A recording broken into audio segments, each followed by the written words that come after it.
Hello and welcome to the Keystone Kickoff Show. I'm Jim Galante along with Thomas Frank Carr. T. Frank, how are we doing this week? Doing great. It's the week of press conferences, I guess. We had the Peach Bowl press conference on Monday. Friday is the actual bowl media day. So lots of talking, lots of anticipation, and we're kind of in that middle section of, sorting things out, figuring out what's going on with the Nittany Lions before the bowl game. Very good. And over the next couple weeks, we'll really get into Ole Miss and that Peach Bowl matchup. Still a lot of other news going on. Penn State fans, we're all still recovering, reacting to the fact that Manny Diaz, defensive coordinator, has moved on to Duke. Mm-hmm. And I think as he's made his way out the door, T. Frank, I'd like to get from you kind of your take. He was here 2 years. Yeah. I was a big Manny Diaz guy. Legitimate? Yeah, I'm annoyed, honestly, because his defense is hard to learn, and it took me 2 years to learn it. And now all that information is useless. Like, I don't have anything to do with it anymore. I'm not going to be following Duke in the future. But yeah, that was, I think, the journey for me was understanding how his defense worked. And honestly, like, when I first watched stuff from Miami and watched how the defense operated and went, this is a really risky defense. The way that they play press man coverage, they blitz a lot, they bring a lot of guys towards the line of scrimmage. The amount of space it created in the secondary never really hurt Penn State all that much. And I think that's just, it speaks to the talent Penn State had, but also to the way the defense, I think from the perspective of Manny knows what he's doing with that particular scheme. One of the things I came to learn was I need to look at this, and maybe I won't now, but they must have led the country in 3-man pass patterns, because when you bring that much pressure, the natural thing for the defense or for the offense is to get defensive and to bring tight ends in and to have extra blockers. And it kind of created this vicious cycle where they are very aggressive, so you bring guys into block. And then when you bring guys into block, it triggers linebackers to blitz in this defense so that you get a lot of, 3-man pass patterns, and Penn State's able to play man coverage with a safety and do a lot of different things from a pressure perspective. That is just, it's a really well thought out defense. And then the real beauty of it is the things that normal fans can't see because you don't get to see the all-22 view. When Penn State was on and hitting up front on the defensive line with all of their defensive line movement, it was really a ballet of brutality at times, where you've got guys that are in sync and moving and twisting around each other, and all of these coordinated movements that landed them into great positions to make plays. So just generally, I have a lot of respect for Manny Diaz as a coach. I have a lot of respect for him as a football mind. And, Penn State got, I think, 2 of the best years of defensive coordinating they've had under James Franklin. And let me just ask you about his scheme. I had one of our listeners he was critical of me for my Manny Diaz love, okay? Mm-hmm. And he said, oh, it's being figured out now. And I believe his reference was when you saw Michigan, a couple of those big third down plays. Was that somebody figuring out how to battle Manny Diaz's defense? And is it something other teams could say, oh, here's the model on how to attack it? So coming into this season, my question was, how is the Big Ten going to adjust to Manny Diaz, and how is Manny Diaz going to adjust to the Big Ten? Like that first year, there's a figuring out phase.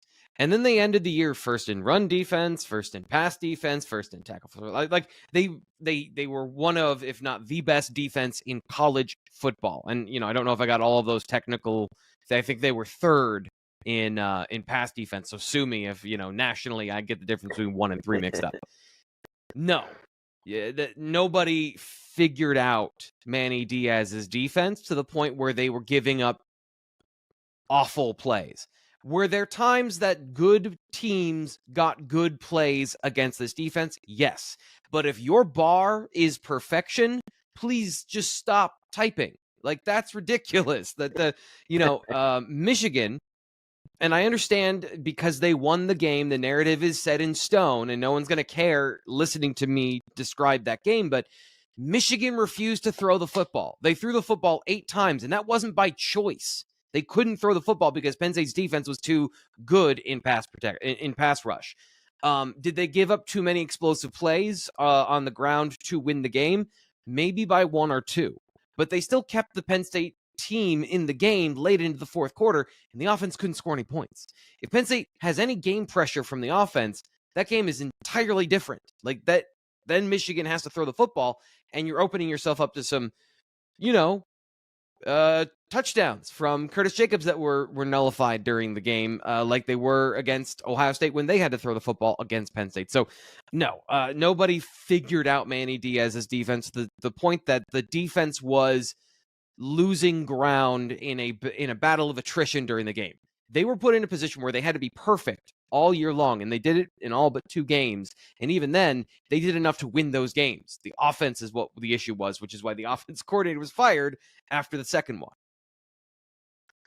I also gave Manny Diaz credit. He had a lot of talent on his defense, but it seemed like individual player development was also good on the defensive side of the ball.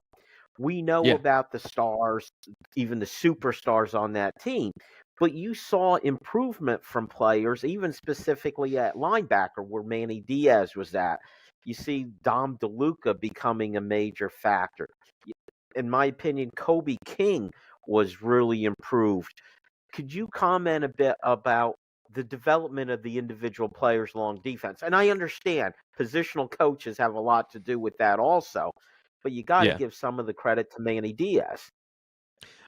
Just from a statistical standpoint, I think that this speaks to what this defense was and how there was a lot of good players and nobody really, I think, dominated. Adisa Isaac had almost 10 sacks this year. He led the team with 31 pressures, and I wouldn't say he was the team's best pass rusher because they had 4 players with 20-plus pressures, and then 5, 6, 7, 8, 9, 10 players with 10-plus pressures. So, yes, a lot of players contributed to this defense. It wasn't just the superstars. It wasn't just Chop Robinson.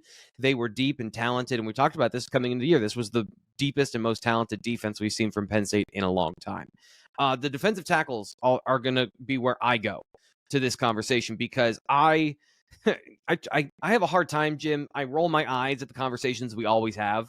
Once we establish a narrative and then it becomes set in stone that everyone can repeat it, I tend to get like, okay, what's the next thing? Let's move on to the next thing. Let's find the next new nuance to learn.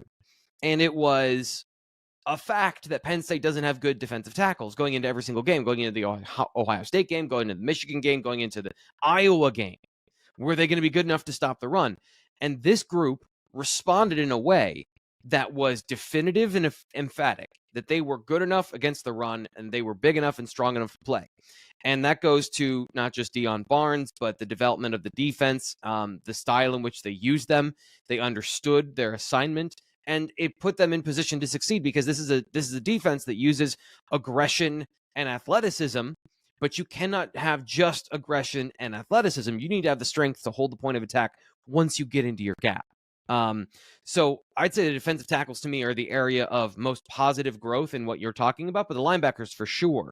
I think they found the right way to use Abdul Carter by the end of the year, where they took a little bit off his plate from a mental perspective, still asking him to do those things, to be the guy they're setting the play up for, but not every play. And then, the development of Kobe King, which you mentioned, the way they used those guys became sort of interchangeable at the end of the season, where one guy would set up for the other guy would set up for his teammate, and they were both really smart, active run defenders by the end of the season. So yeah, understanding the system continued to develop, and then there were 2 seasons of it. There was a Manny Diaz wrinkle that happened about mid-season, where they adjusted to what they have and what teams were doing to them. And this year, it was starting out in a 4-man front, having the ability to then walk Abdul Carter up to the line of scrimmage, and suddenly you're in a 5-man front. And using that versatility against teams to take away the run while still having pass coverage ability. So yeah, I think generally excellent coaching, and that level of success that becomes fun because you can do a bunch of different stuff because everyone is on the same page. Okay, before we get on to potential replacements for Manny Diaz, inside, outside the program, I'm going to ask you the kind of question that you don't like, okay? And I'm going to Good. ask it anyway.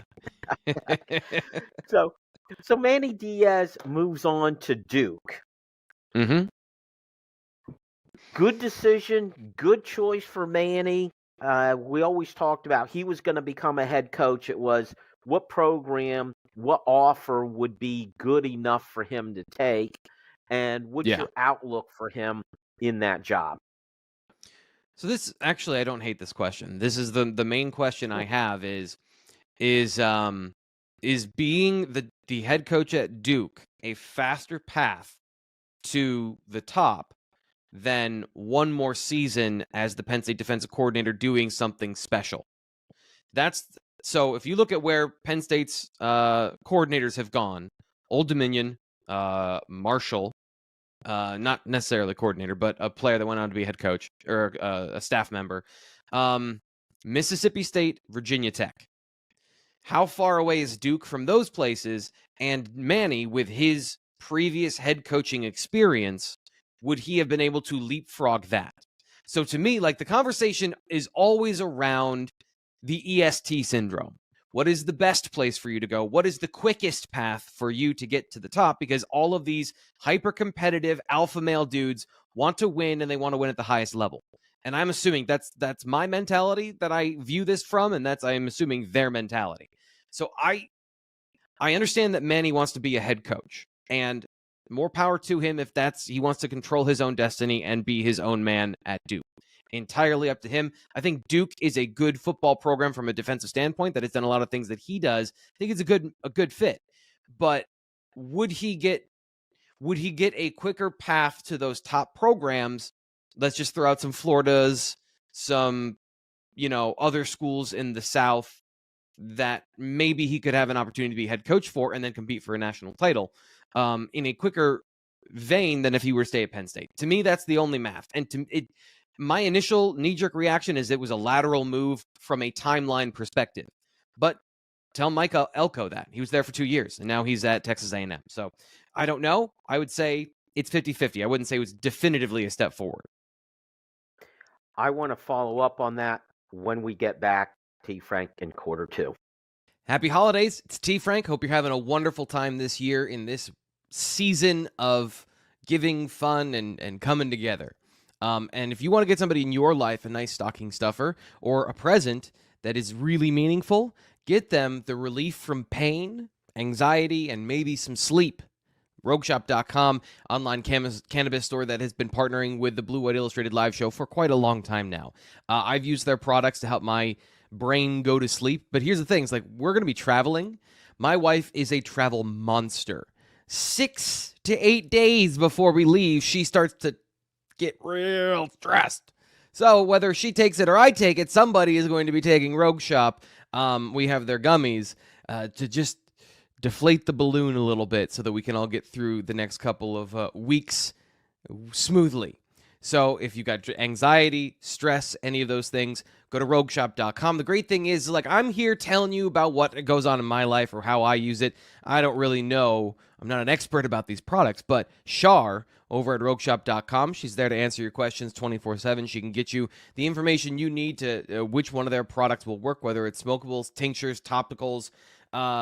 They've got soaps. They got hemp, whatever you guys are looking for. They can probably find something that will help you with whatever situation you have. So use the promo code BWI to get 10% off at RogueShop.com.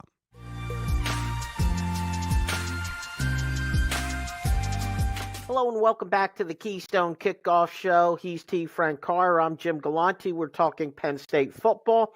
More specifically, when we finished up T. Frank quarter number one, I was asking you about Manny Diaz's move to Duke. And I wanted to follow up on it because it was an interesting question that you put out there. How do you get to the top? How do you get to one of those elite jobs? Is it better come back another year at Penn State, where I think he would have again had a really good defense in 24 with the Yeah. talent returning, with his abilities? Or do you get the head coaching job at Duke, and is that a better path to one of those top jobs?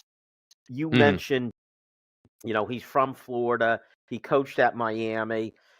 I thought the best opportunity, and potentially in another year it could be out there, I guess, is Florida, a Right. Southeast Conference school, his home state, all the resources in the world. They have high expectations. My question, though, is along that path is how many times do those kind of jobs open up? And this year, would you call Texas A&M one of those jobs?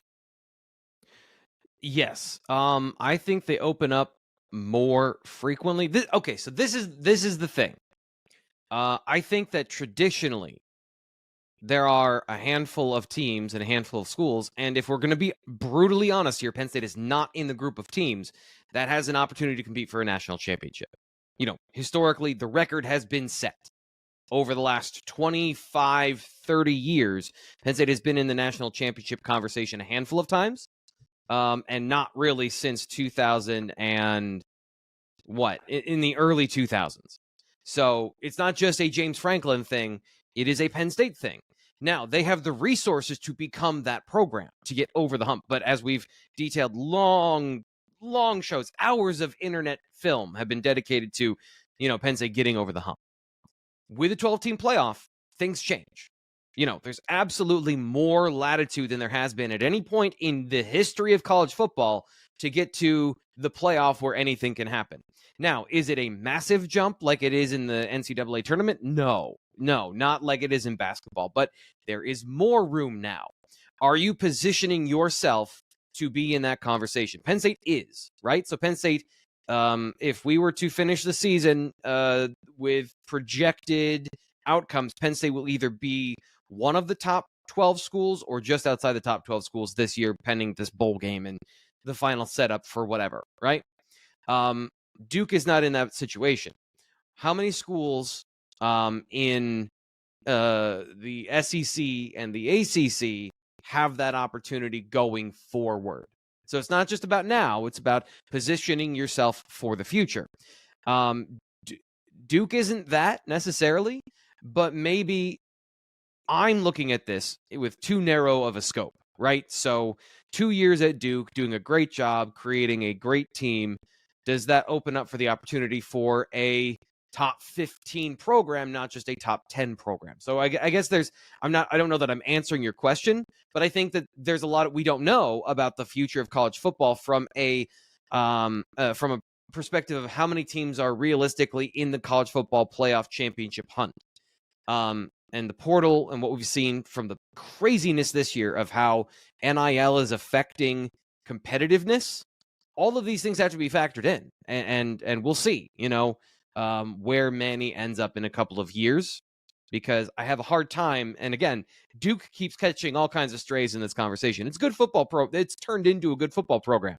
But it's not on the level that you would expect Manny Diaz, who's already been there, to one of those schools that you could say in the modern landscape of football had the opportunity to build into a winner. I think the institutional part is all up for debate, with the way their NIL is structured versus that's a private university.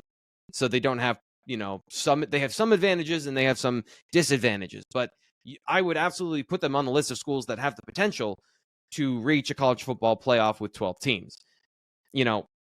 How do you get back to that as quickly as possible is the mind and the path I'm expecting from Manny.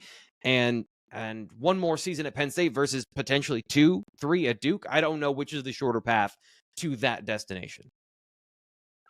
And that's part of the issue or the quandary in making a decision if you're a Manny Diaz. Those big jobs, where do they go to? And Mm-hmm. the best example of the guy staying at a very good coordinator position, then moving to one of the elite programs, was the defensive coordinator at Clemson, who ended up being the head coach at Oklahoma. Yeah, Brett Venables. when you Yep. had yes. And how long was he the coordinator at Clemson? And I'm sure he passed up a lot of head coaching jobs, perhaps a Duke type job he Yeah. passed up in waiting for an Oklahoma.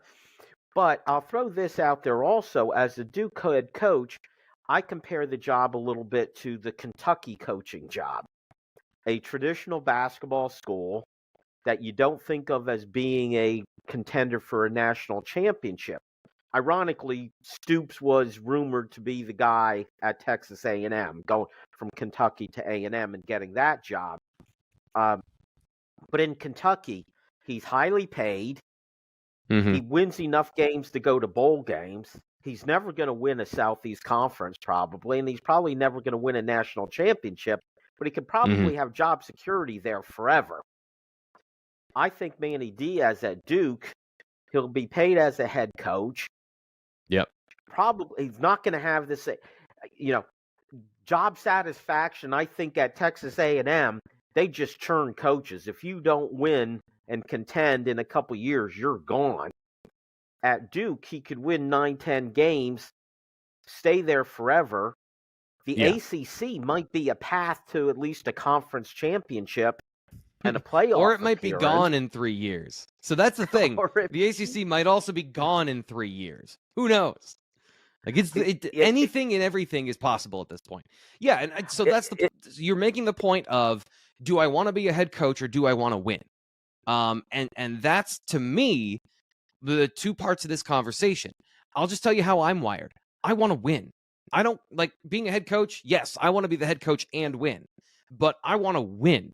I want to be part of the conversation. How do I get to the highest point possible and I've spent the entire show basically outlining this of how do I get to where I can win a national championship?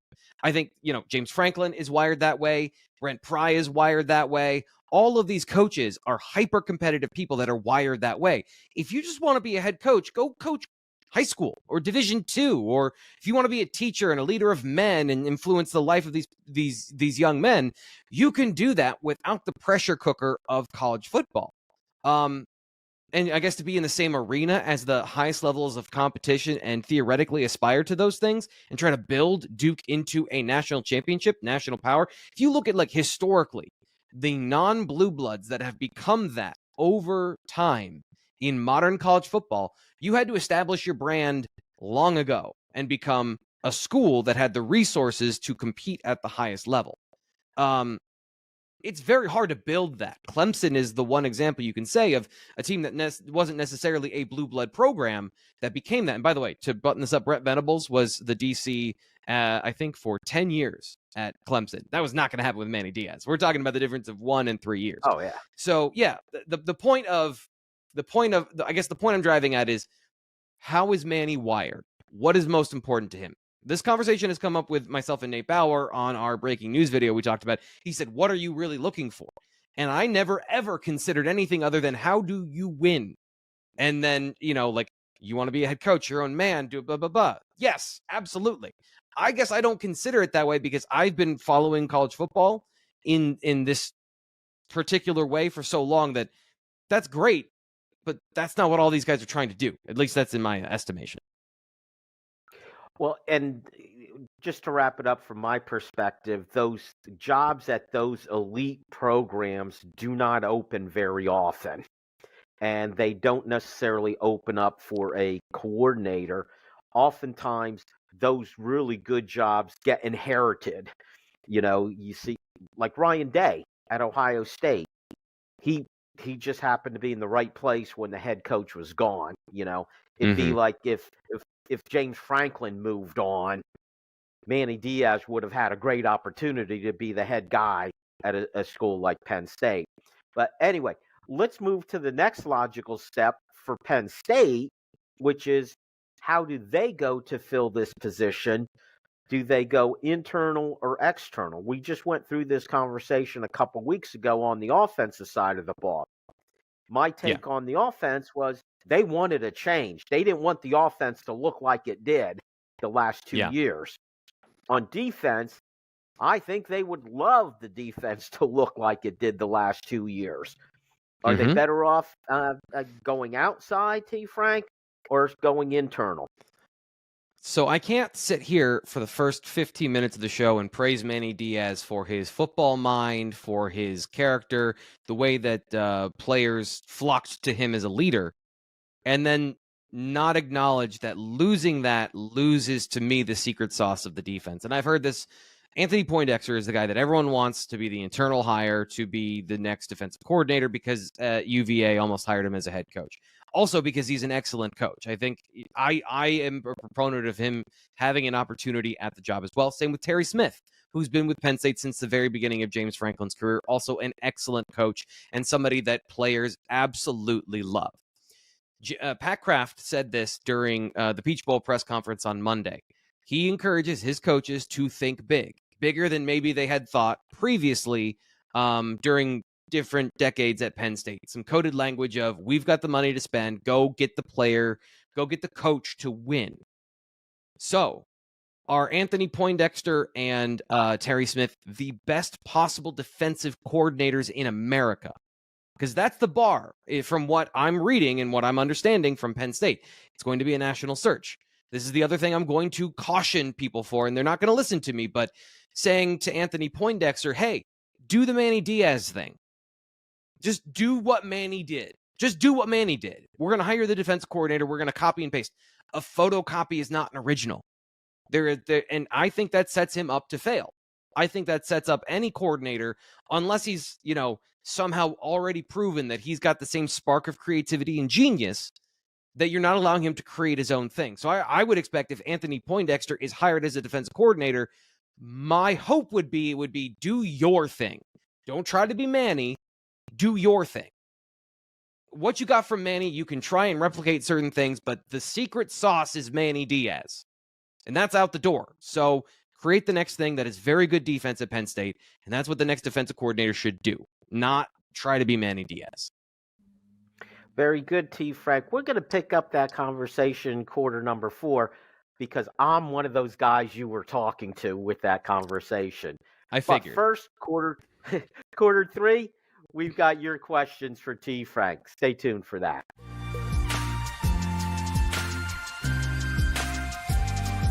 Hello and welcome back to the Keystone Kickoff Show. It's quarter number 3. That means it's time to ask T. Frank. We're taking your questions for T. Frank, and of course, we expect the perfect answers from T. Frank. If you want to submit a question to him, here's what you need to do. Go to our app, Keystone Sports, download it. You'll see the Ask T. Frank button. Send in your question. That's all there is to it. And before I get a lot of response to this, T. Frank, we don't have a prize for the best question this week. We'll work on... I know. It's okay. I look at giving it out a this prize way. like every day since the beginning of time. So 1 week? Yes. It's all right. Well, we're gonna work it out. We'll get this back on track again with the prize. But I look at it this way. T. Frank answering one of your questions should be reward enough. Okay? We'll look at it that way. Let's start with our buddy Steve from Potomac.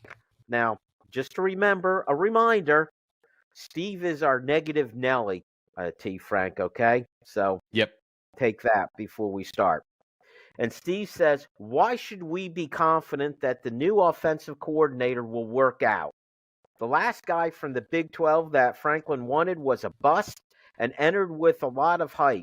And other than Moorhead, who was forced on Franklin, the other OCs have been underwhelming. If the offense is still underperforming in 2 years, does Penn State look beyond Franklin since his buyout will be lower? For those on the radio, you can't see that I have fully leaned in to the arm on the desk in a defeated and sort of fatigued position. Steve, you want James Franklin to be fired as the head coach at Penn State. So just center your question around that. Like just say that. Obviously you just said that, but like That's your problem. And yes, we know. Well, let me interrupt for a second. There are a lot of people who think like Steve Yes, that no, there the are. issues that Penn State has, it's on James Franklin. They are Yeah, not elite because of James Franklin, and that's right. really the question. Yeah. I don't have an answer for you there. Because, the only way to find out, I guess you're right, is to remove that variable. Let's talk about Andy Koltanicki, though. Yes, there are similarities between him and Mike Yurcich in terms of what they do schematically on the football field. And this is why when I first went to break down his film, I didn't look at just Kansas, because I know that the negative Nellies out there that want to dismiss any idea are going to point to, look, another Big 12 offensive coordinator. By the way, Jim Knowles, also from the Big 12. And he had a pretty good defense this year at Ohio State. So you can't just, and defense is terrible in the Big 12. That's the whole point. So we can't dismiss individuals because of their environments and ecosystems. But I went all the way back to Buffalo to look at the things that Koltanicki has done in his offense. And he has produced explosive plays at both stops with inferior talent. Will it work? I can't tell you that. I can't give you guarantees. As I always say, if you want absolutions, get religion. Like, this is football. There are no guarantees. But from a perspective of the run game, he is a creative individual that will use a bunch of different techniques to get players space. He uses options and other secondary sort of play augmentations in a creative way to create space both in the run and the pass. But more to the point, I think, of what Penn State's really getting here is they are getting a teacher. They're getting a communicator, and they're getting, in those ways, the exact opposite of Mike Yurcich. James Franklin detailing all the things about this through positives about Mike Yurcich didn't communicate, was not a team player from what his job was, allowing input into the offense, allowing communication, having an efficient working philosophy of how to generate offense from a process standpoint of getting everyone on the same page, everyone having the same understanding of what happens in certain situations. Having done a deep dive on Andy Koltanicki, that's where he starts. And then the play, philosophy, scheme stuff is not secondary, but is in concert with. It's not scheme drives us. It's how do we put our players in the position to succeed through coaching and scheme. So from that perspective, Penn State is getting a guy that I think a lot of people believe in. I'm glad you brought that up, T. Frank, because I was going to also. It's not that Mike Yurcich and his schemes or the things that his similarities that Steve brought up between Koltanicki and Mike Yurcich. I don't think those were the issues with Mike Yurcich. There was a lot of other stuff going on, so I'm glad you brought that up. I'm interested in your answer to this question, T. Frank. This is Edward from Royersford, who says, T. Frank, how would you make use of Bo Prabula? Would you do two quarterback sets? Would you use them in short yardage situations? Would you use them red zone? Would you use them as a changeup to Aller for a full possession? Just exactly how would T. Frank make best use of Bo Prabula? You're not going to like my answer, as I wouldn't make a whole lot of use of Bo Prabula. I would probably be on the Mike Yurcich side of things, where the red zone makes the most sense. So let's step back and let's assess the problems instead of, some of the solutions first, right? So the problem is the run game is stuck because the passing game is anemic. And to me, if we're saying let's play Bo Prabula, and I had a conversation with a relative of mine, and he was when I went home for a holiday thing this weekend, and the first thing he said was, I don't know, Bo Prabula makes a lot of plays with his legs, looks like he's a great fit for the offense, maybe he should be playing. If you have a Ferrari, learn to drive the Ferrari. Don't just get into the truck because it feels familiar. And Drew Aller is a Ferrari. So if you want me to tell you how I'm going to use Bo Prabula, I'm going to say fix the offense so Drew Aller can run it. And then use Bo Prabula to fill in the gaps. where Aller doesn't have the same strengths of running in short yardage situations. I would absolutely put Beau Pribula into the T formation. I would take Aller off the field. He's a good enough passer that you can use him in the T formation in short yardage in every one of those situations, that he can throw or be a dangerous runner. So I guess really, honestly, I would use him the same way that James Franklin and his staff used him the final 2 games of the year, like as a supplement to the passing game working, because that's going to get you where you want to go. That cures all of your problems, because putting Beau into the offense doesn't fix the passing game. It just gives you a temporary relief in the run game. But if you're using the quarterback run too much, that is a crutch. Your offense is not healthy if your quarterback is running all the time. It means you are still a limited offense that does not have the upper end ability to compete for a national championship. And again, I told you, Jim, I have EST syndrome. I'm looking for how do we get to the highest point with any given set of variables. And Beau could be that guy. He could develop into a passer. But the way that James Franklin and his staff has treated him, that is not the case. Aller's the better passer. Fix the offense so that Aller can use it. And then let Beau Pribula fill in those gaps. And if he's a good enough passer, eventually he can replace Aller as the starting quarterback. I actually do like the answer, T. Frank. And to continue with your analogy, even if I have a Ferrari, there are times that truck would come in handy. And you gave us the situation where the truck would come in handy. By the way, T formation, a Ford F-150 or whatever, Jim, like a really nice truck is still a great mode of transportation. It is still something that people can be jealous of. But it's orders of magnitude here. That's all. If I've got to haul something, I want the truck, not the Ferrari, okay? Yeah. The rest of the time, I'll take the Ferrari. Let's go to Henry in Wayne. Doesn't say if it's Wayne, New Jersey or Wayne, Pennsylvania. Anyway, Henry says, can you give me your tight end scouting report if both Theo Johnson and Tyler Warren are gone next year? I mean, this is the deepest position on the offense. It's probably the deepest position on the entire team. Even counting defensive end this year. Khalil Dinkins is going to be, I think, an H.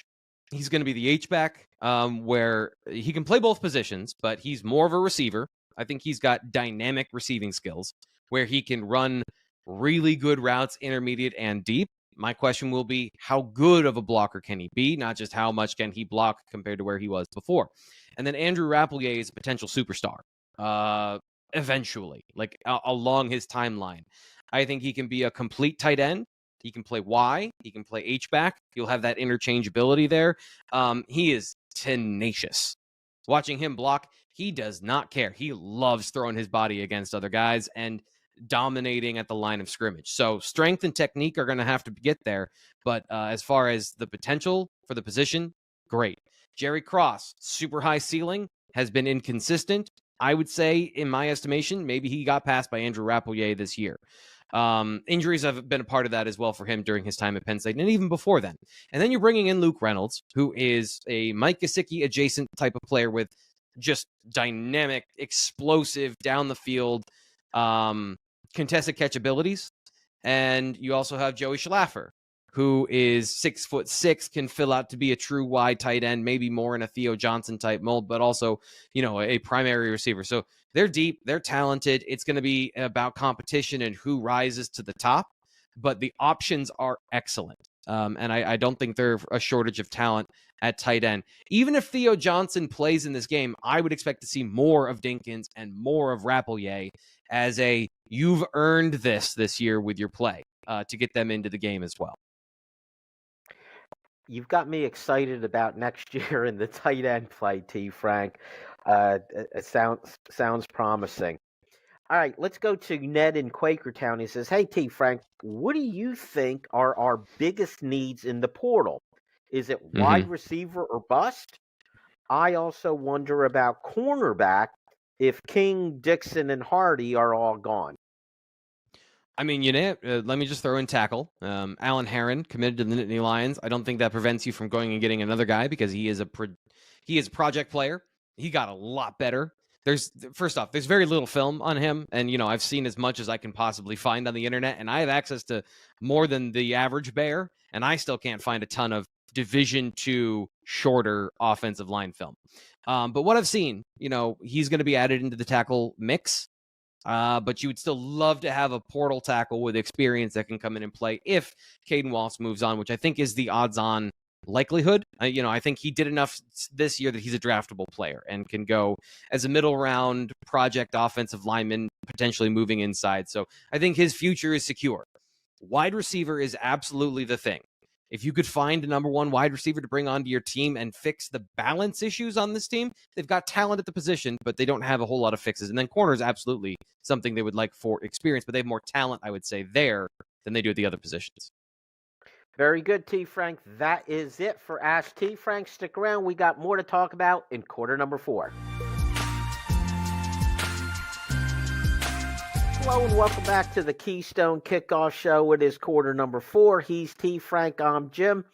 T. Frank, I wanted to pick up our discussion from quarter number 2 when we were talking about the replacement for Manny Diaz.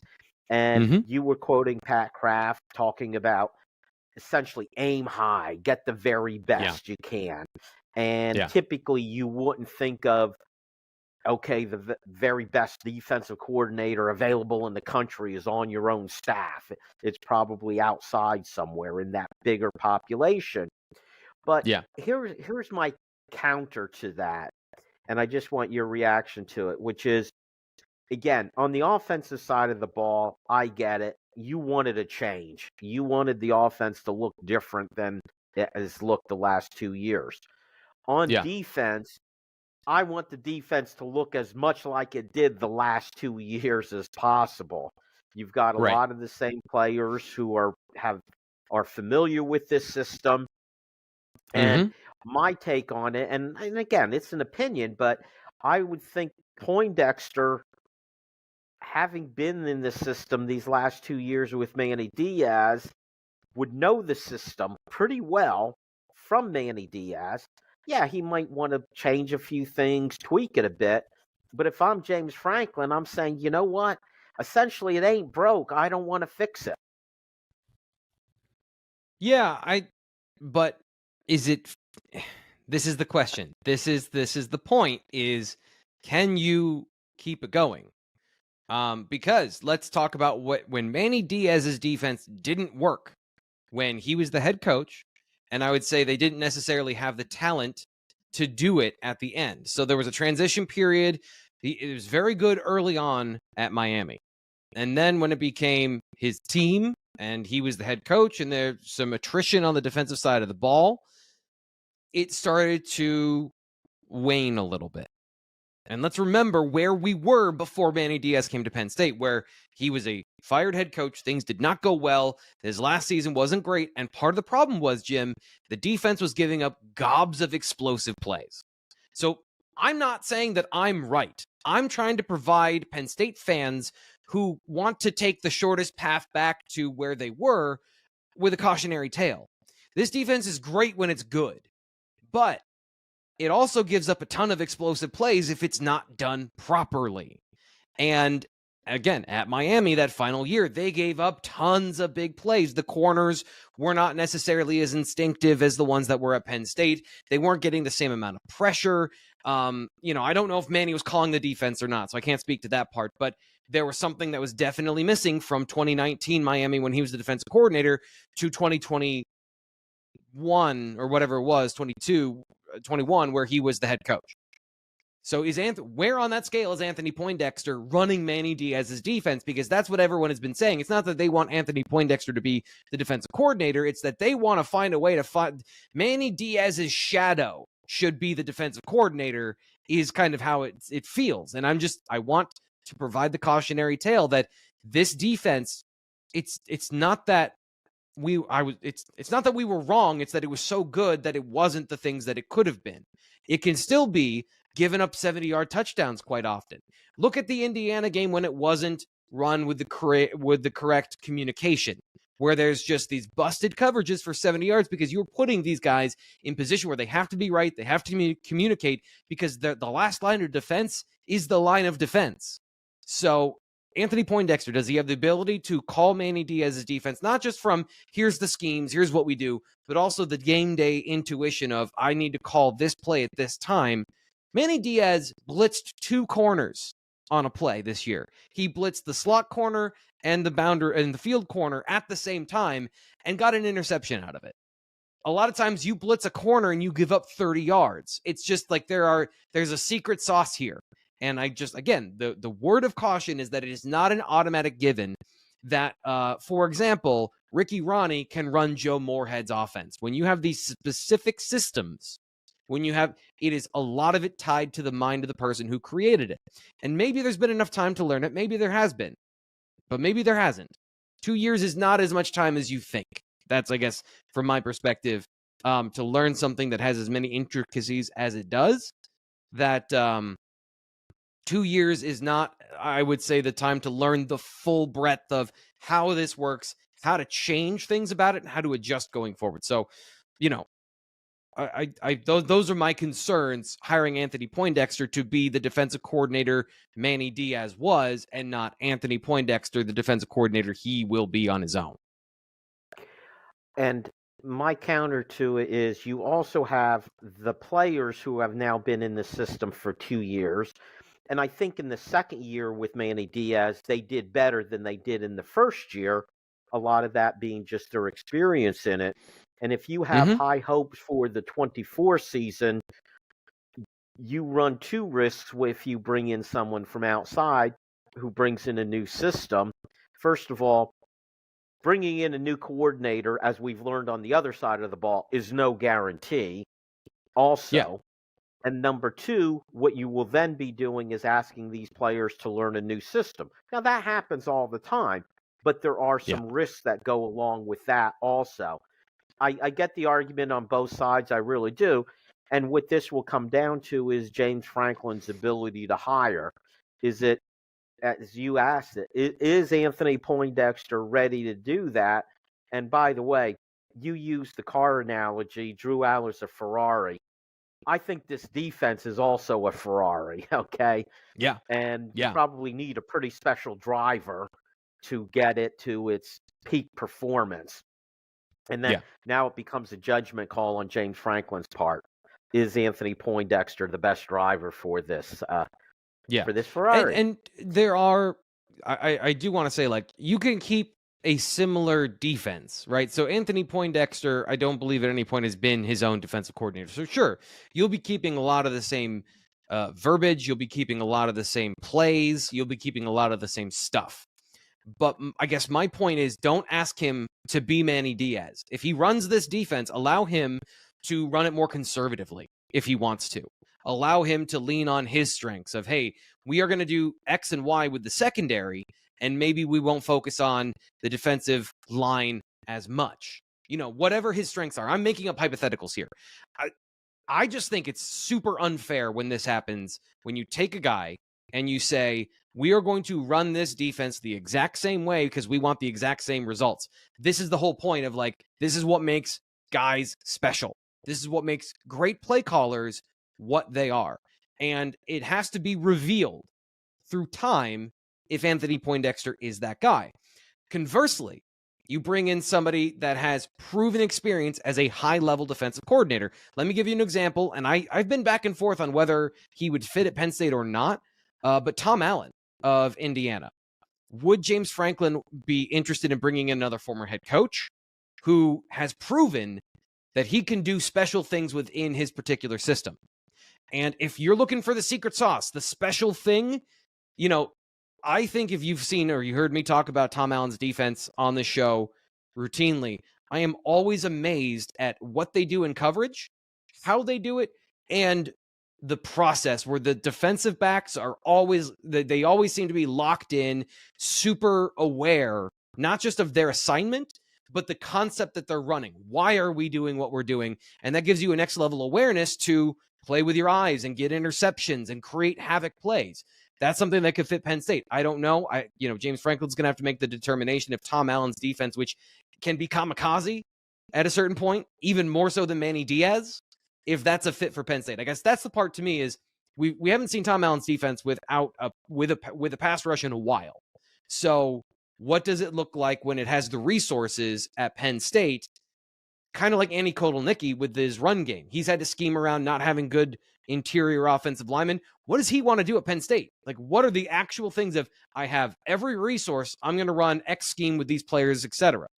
You know, what does Tom Allen look like at Penn State versus what he had to do at Indiana? And those are the areas where, you know, if you're saying, does he fit, does he not fit? I don't know. And it's unfair. It sounds like I'm promoting him. It's just the one that I know the best of the options. It's the one that I've seen the most. So it's an example of Anthony Poindexter running Manny Diaz's defense versus a defensive coordinator that has a proven system and scheme coming in and implementing that and becoming the next guy. And I think that there's merit on both sides. Personally, I would say I want the guy that has the proven play calling experience, but I also think Poindexter's great. Like, you know, you're in a good position where you have good in-house candidates. Terry Smith is an excellent defensive mind. So, you know, Penn State's got good options. And a point still has to be made that even if Manny Diaz were back, you might have a very different defense. We know Chop Robinson won't be there. Who else won't be there? Might it be no Kalen King and no Johnny Dixon and no Daquan Hardy, which changes that whole defensive backfield? And whoever comes in, whether internal, external, or Manny Diaz returning, may have to deal with that. All right, T. Frank, we've got a couple minutes left. Penn State brought in their first guy from the portal, Alan Herron. He's a tackle from, of all places, Shorter University, 6'6", 310, 2 years of eligibility. What can you tell us about him? Well, the first thing I want to do, Jim, is I want to help you out because I've been in this position before where there's a thing we have to get to and forgot to get to. We didn't get to the winner from Ask T. Frank. So I wanted to just say, Stephen Potomac, here's my olive branch to you. I was giving you some flack earlier. I hope we're playing around here. You're our winner today. So I just want your question is the big question. Can Penn State win with James Franklin? But your question was veiled as, why should we like anything James Franklin does at all? So I just want to say, I think you have some points to make. So you're our winner today. But yeah, and Alan Herron, project player, and then the project timeline is TBD. I watched as much film as I could find of him. He is athletic. I don't think he's got a lot of bad weight to get rid of. So I think he could, when he gets in the Penn State weight program, if things go well, accelerate his development and be a playable player. He can be a player that participates in 2024. But from a technique standpoint, there are some things I saw in film that I don't like, but it's such an incomplete picture that I can't really say like, oh, he's going to take 2 years to develop because you see all of these things on film that he needs to correct before he's a good football player. So good athlete. There's a reason that 5 or 6 Power 5 teams, including Miami and Clemson, were after him. But the project is how quickly can he get up to speed to compete with guys that are young but very talented. Because he's a tackle. You know, I think he is good enough to play at tackle at Penn State down the line if he can clean up some of his technique and some of his football awareness, I'd say. And very quickly, you name Steve the winner on a week when there's no prize, T. Frank. Very big. Don't give up my game. That is it for the show. Thank you, T. Frank, and thank all of you for listening. Make sure you join us next time on the Keystone Kickoff Show.